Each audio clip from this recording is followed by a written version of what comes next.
Hello बच्चों, स्वागत है आपका फिर से एक नए लेक्चर में। आज हम लोग देखने वाले हैं प्रश्नावली 1.2 को। तो आइए हम लोग एक एक करके इसके सभी प्रश्नों को देखते हैं। अच्छा, हम लोग प्रश्न को देखने से पहले कुछ टर्म को अच्छे से समझ लेते हैं। जैसे कि आपको यहाँ दिख रहा होगा वास्तविक संख्या। इसे समझे बिना जो है ये चैप्टर भी आप लोगों के समझ में नहीं आने वाला है। तो हम लोग बच्चों वास्तविक संख्या किसे कहते हैं? तो जितना भी आप लोग संख्या पढ़े हैं शुरुआती दौर में, जैसे कि प्राकृत संख्या हो गया, पूर्ण संख्या हो गया, पूर्णांक संख्या हो गया, परिमेय संख्या हो गया और अपरिमेय संख्या हो गया। हालांकि प्राकृत, पूर्ण और पूर्णांक ये तीनों जो है ये तीनों जो है परिमेय के अंतर्गत ही आ गया और साथ में क्या हो गया? अपरिमेय। तो शॉर्ट में अगर हम बोले तो परिमेय और अपरिमेय संख्या के समूह को क्या कहते हैं? वास्तविक संख्या। अगर हम इसे विस्तार करके बोले तो प्राकृत संख्या, पूर्ण संख्या, पूर्णांक संख्या और अपरिमेय संख्या या परिमेय को भी साथ में ले लेते हैं। तो इन सभी के सम्मिलित रूप को, समूह को ही हम लोग क्या कहते हैं? वास्तविक संख्या। अर्थात वास्तविक संख्या के अंतर्गत क्या आ गया? सभी आ गया, है ना। तो अब आइए बच्चों हम लोग क्वेश्चन से शुरुआत करते हैं। तो क्या है हमारा क्वेश्चन कि प्रत्येक अपरिमेय संख्या एक वास्तविक संख्या होती है। बताना है कि सत्य है या असत्य है और कारण के साथ अपना उत्तर देना है। तो क्या कह रहे हैं? प्रत्येक अपरिमेय संख्या एक वास्तविक संख्या होती है। तो अभी जस्ट बच्चों हमने पढ़ा कि प्राकृत संख्या, पूर्ण संख्या, पूर्णांक संख्या, परिमेय संख्या, अपरिमेय संख्या ये सभी क्या है? ये सभी वास्तविक संख्या है। तो बताइए बच्चों, अपरिमेय संख्या क्या होगा? वो भी तो वास्तविक ही हुआ ना, क्योंकि उसके अंतर्गत ही सारा संख्या है। तो क्या हो जाएगा? प्रत्येक अपरिमेय संख्या क्या हो जाएगा? एक वास्तविक संख्या होती है। तो इसका 1 नंबर का हम आंसर यहां लिखेंगे। क्या हो जाएगा? सबसे पहले इसका उत्तर सत्य हो जाएगा। और इसका कारण क्या हो जाएगा? इसका कारण यह हो जाएगा कि सभी सभी अपरिमेय संख्या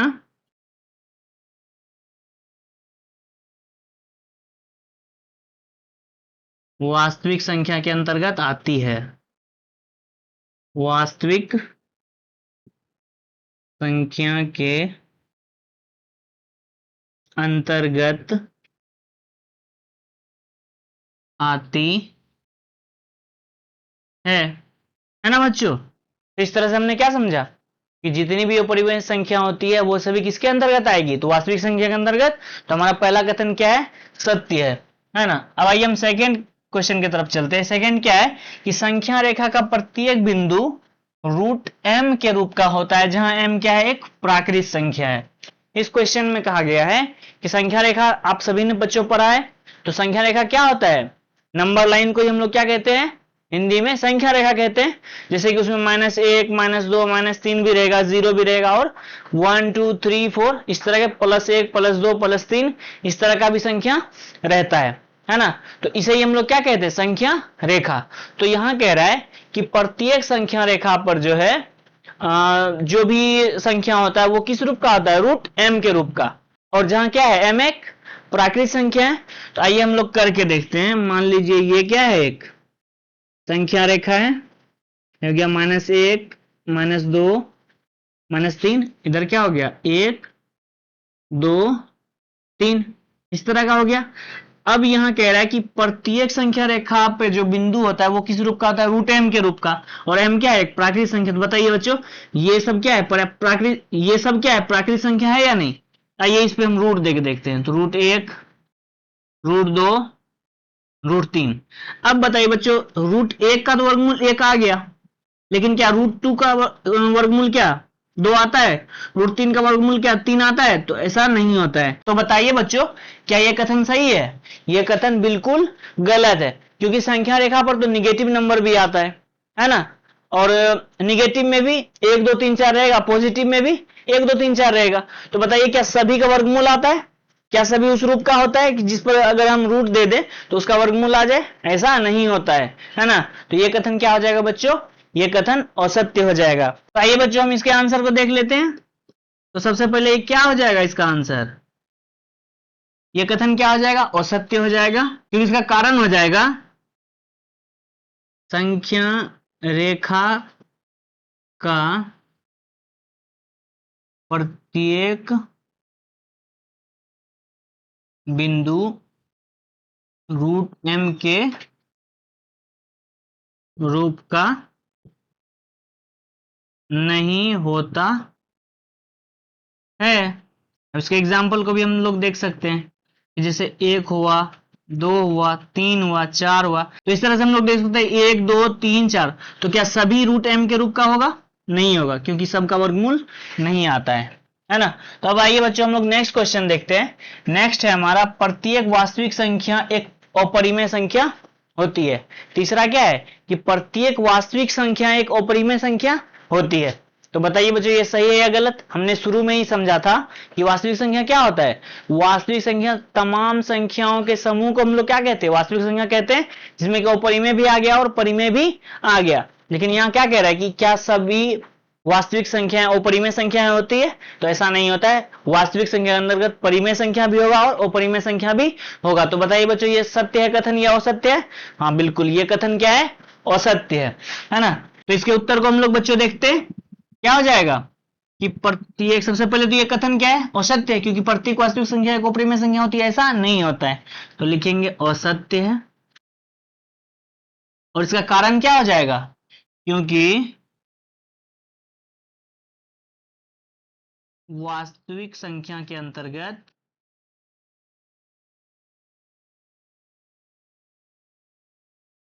क्या क्या होता है?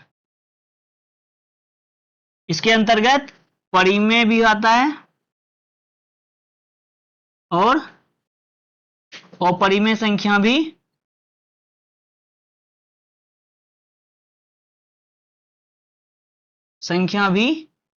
आता है ना बच्चों। तो इस तरह से हम लोगों ने इन तीनों प्रश्नों को ठीक से देखा। तो क्या क्या था कि वास्तविक संख्या के अंतर्गत क्या क्या आता है? तो उसके अंतर्गत परिमेय और अपरिमेय दोनों आता है। और परिमेय के अंदर क्या क्या आ गया? पूर्णांक आ गया, पूर्ण आ गया और प्राकृत आ गया। इन तीनों तरह की संख्याएं आ गई है ना। तो इस तरह से बच्चों हम लोगों ने इसके पहले प्रश्न को देखा। तो आइए बच्चों हम नेक्स्ट क्वेश्चन को देखते हैं। नेक्स्ट क्वेश्चन क्या है हमारा? नेक्स्ट क्वेश्चन है, क्या सभी धनात्मक पूर्णांकों के वर्गमूल क्या होते हैं? अपरिमेय होते हैं। तो बच्चों हम लोगों ने शुरुआती लेक्चर्स में ही देखा था पूर्णांक संख्या क्या होता है। तो पूर्णांक संख्या क्या होता है? संख्या और ऋणात्मक संख्या का समूह होता है। तो देखते हैं हम लोग सबसे पहले कुछ एग्जांपल्स को, जैसे कि -3, -2, -1, 0, 1, 2, 3। इस तरह की संख्याओं को ही हम लोग क्या कहते हैं? पूर्णांक संख्या कहते हैं। लेकिन यहाँ क्या दिया हुआ है शुरू में? धनात्मक, यानी कि पॉजिटिव जो है पूर्णांक, है ना। तो धनात्मक पूर्णांक का क्या मतलब है? कि जो प्लस में है ना, जो भी प्लस में है, इस तरफ वाला, है ना। हम लोग कुछ बढ़ा के संख्या ले लेते हैं, तो इस तरफ वाला यानी कि ये धनात्मक और वाला संख्या जो भी होगा, इसका बात हो रहा है ना। कह रहा है कि क्या सभी धनात्मक पूर्णांकों के वर्गमूल क्या होते हैं? अपरिमेय होते हैं। तो हम लोग देखते हैं, एक एक क्या है? धनात्मक पूर्णांक है, लेकिन एक का वर्गमूल क्या आएगा? एक आ जाता है। दो का वर्गमूल क्या आएगा? दो का वर्गमूल पूरा पूरा नहीं आता है। √3 का क्या आएगा? इसका भी पूरा पूरा नहीं आएगा। लेकिन √4 का क्या आएगा? √4 का वर्गमूल 2 आ जाता है। तो हम लोग देखते हैं कि धनात्मक पूर्णांकों में कुछ कुछ ऐसी भी संख्याएं हैं जिनका की वर्गमूल आ रहा है, और कुछ कुछ ऐसी भी संख्याएं हैं जिनका वर्गमूल नहीं आ रहा है। तो बताइए बच्चों, क्या सभी धनात्मक पूर्णांक के वर्गमूल अपरिमेय होंगे? ऐसा नहीं है। सभी धनात्मक पूर्णांक के वर्गमूल अपरिमेय नहीं होंगे, क्योंकि कुछ के परिमेय आएंगे, कुछ के अपरिमेय आएंगे। जैसा कि हम लोगों ने यहां देखा कि एक का क्या होगा? एक का परिमेय हो जाएगा, 4 का क्या होगा? परिमेय हो जाएगा। लेकिन 2 और 3 का क्या रहेगा? अपरिमेय रहेगा। तो इस तरह से ये कथन क्या है? असत्य है। तो इसमें क्वेश्चन में आगे कह रहा है यदि नहीं, यहां तो ऐसा नहीं हुआ, यदि नहीं तो एक ऐसी संख्या के वर्गमूल का उदाहरण कह रहा है देने, जो कि क्या है? एक परिमेय संख्या है। तो बच्चों बताइए, अभी यहां हमने देखा कि √1 है ना। अगर इसका वर्गमूल हम करते हैं तो 1 आ जाता है। ये बताइए परिमेय हुआ कि नहीं? अगर √4 है, इसका वर्गमूल हम निकालते हैं तो कितना आता है? 2 आता है। ये परिमेय हुआ कि नहीं? तो परिमेय का उदाहरण क्या हो गया? 1 और 4 नहीं हो गया? इसका वर्गमूल क्या है? एक परिमेय संख्या है। तो इसे आप लोगों ने जैसे समझ लिया। अब आइए इसको हम लोग अच्छे से लिख लेते हैं आंसर के रूप में। तो बच्चों इसका क्या हो जाएगा? इसका उत्तर हो जाएगा, तो सभी धनात्मक पूर्णांकों के वर्गमूल केवल अपरिमेय नहीं होते हैं, केवल अपरिमेय नहीं होते हैं, नहीं होते हैं, है ना। अब कह अगर नहीं होगा तो फिर उसका एक उदाहरण दीजिए, है ना। जैसे कि मान लेते एक क्या है, धनात्मक पूर्णांक है, 4 क्या है, धनात्मक पूर्णांक है, 9 क्या है, धनात्मक पूर्णांक है। अब इसका हम लोग वर्गमूल निकाल के देखते हैं, है ना। इस तरह का संख्या हो जाएगा, इसका वर्गमूल अगर हम करें तो √1 का, √4 का और √9 का, तो कितना आ गया, 1 आ गया, 2 आ गया और 3 आ गया, है ना बच्चों। तो इस तरह से हम लोग इसे एक इस तरह के चार्ट के रूप में भी देख सकते हैं। तो ये हमारा उदाहरण हो गया, जो कि क्या है, धनात्मक पूर्णांक होते हुए भी उसका वर्गमूल क्या आता है, एक परिमेय संख्या के रूप में आता है ना बच्चों। तो इस तरह से हम लोगों ने सेकंड क्वेश्चन को भी बहुत अच्छे तरीके से समझा। तो आइए बच्चों हम लोग नेक्स्ट क्वेश्चन को देखते हैं। तो नेक्स्ट क्या है हमारा, दिखलाइए कि संख्या रेखा पर √5 को किस प्रकार निरूपित किया जा सकता है। हम लोग सभी संख्या रेखा के बारे में जानते हैं, उस पर कह रहा है किसको निरूपित करने, √5 को। तो आइए सबसे पहले हम एक संख्या रेखा को बनाते हैं। तो आइए बच्चों सबसे पहले हम एक संख्या रेखा बना लेते हैं। इस तरह का हम लोग एक संख्या रेखा बना लेंगे और यहां हम लोग ले लेते हैं 0, 1, 2, -1, -2, -3 और इस तरफ कितना हो जाएगा, 3। तो कितना कह रहा है बच्चों, √5 कह रहा है। अच्छा, आप लोगों ने एक पाइथागोरस प्रमेय में एक थ्योरम पढ़ा होगा कि उसमें क्या होता है, पाइथागोरस प्रमेय में, पाइथागोरस प्रमेय, पाइथागोरस प्रमेय कहता है कि कर्ण स्क्वायर बराबर क्या,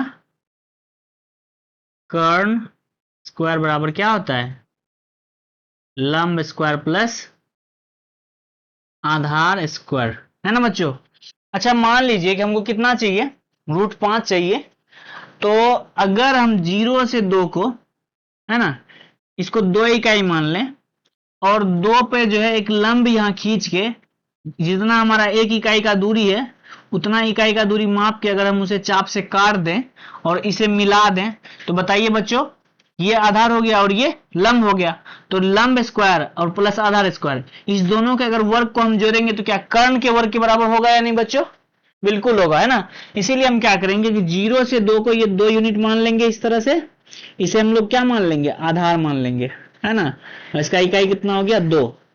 और यहां पे हम लोग क्या करेंगे, एक अपने प्रकार के मदद से यहां पे हम लोग 90 डिग्री का एक एंगल बना लेंगे। एक बार चाप यहां से काटेंगे, फिर यहां से यहां काटेंगे, फिर इस तरह से यहां काटेंगे और यहां काटेंगे। फिर क्या करेंगे, स्केल के मदद से हम लोग उसे अच्छे से मिला लेंगे। मान लेते हैं कि ये 90 डिग्री का एंगल बन गया हमारा।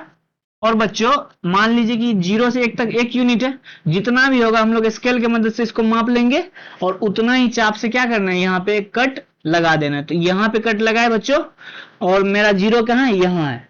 अब क्या करना है कि इसको अच्छे से स्केल की मदद से एकदम सीधा इसको मिला लेना है। तो बताइए इस यूनिट का दूरी कितना है, 2, और इसका दूरी हम लोग कितना लिए, 1 लिए, है ना। तो अगर हम आधार स्क्वायर प्लस लंब स्क्वायर यानी कि 2 का स्क्वायर और 1 का स्क्वायर करेंगे तो कितना आएगा, 2 दूना 4, 1 एकम 1, 4 1 5, तो 5 आ गया बच्चों। और उस तरफ कर्ण स्क्वायर है, स्क्वायर उस तरफ जाएगा बराबर के, तो क्या बन जाएगा, √5। आइए हम लोग इसे लिख के देखते हैं, इसे थोड़ा ज्यादा कंफ्यूजिंग है। तो कर्ण हम मान लेते हैं ये है, तो कर्ण स्क्वायर बराबर क्या हो जाएगा, तो लंब हम क्या माने, 1, तो 1 का क्या हो जाएगा, स्क्वायर, प्लस आधार क्या माने, 2, तो 2 का क्या हो जाएगा, स्क्वायर। तो क्या हो जाएगा बच्चों, कर्ण स्क्वायर बराबर 1 प्लस 2 दूना 4, तो कितना आ गया, 5 आ गया। अब क्या करेंगे, हम स्क्वायर को बराबर के उस तरफ अगर भेज देते हैं तो इधर क्या आ जाएगा, रूट, और इधर कितना हो गया, 4 1 5। तो बच्चों कितना आ गया, कर्ण बराबर √5, यानी कि ये वाला लेंथ कितना आ गया हमारा, √5। तो जैसे ही यहां आ गया तो आधा समस्या हमारा क्या हो गया, यहीं पे खत्म हो गया। तो बच्चों अब क्या करना है कि हम लोग जो है हमारा जो प्रकार होगा उसको यहाँ पे 0 पे रखना है और इस बिंदु पे रखना है और उसको माप लेना है। और क्या करना है कि जितना भी ये दूरी होगा तो 0 पे रख के इसको यहां से रख के इसको इस ओर जो है नीचे घुमा देना है। अगर हम उसको घुमाएंगे तो मान लेते हैं कि इस तरह से ये घूमता हुआ इस रेखा को इस बिंदु पे क्या कर रहा है, काट दे रहा है। तो यही बिंदु क्या कहला जाएगा बच्चों, यही कहला जाएगा √5, क्योंकि यहाँ 5 पे हम प्रकार रख के उसको क्या किए, घुमाए, इसीलिए अब 0 से यहाँ का दूरी कितना हो गया, √5। तो इस तरह से बच्चों हम लोगों ने देखा कि किस प्रकार √5 को भी हम लोग संख्या रेखा पे दिखा सकते हैं, है ना बच्चों। तो इस तरह से बच्चों हम लोगों ने वन शॉट में ही पूरे एक्सरसाइज 1.2 को अच्छे से समझ लिया। तो ठीक है बच्चों, अगर आप लोगों को ये वीडियो अच्छा लग रहा है, समझ आ रहा है, तो अपने दोस्तों के साथ शेयर कीजिए, अपने ग्रुप्स के साथ शेयर कीजिए। और बच्चों हम लोग इसी तरह से धमाकेदार लेक्चर्स के साथ मिलते रहेंगे, फिर से मिलते हैं किसी नेक्स्ट वीडियो में, तब तक के लिए बाय बाय।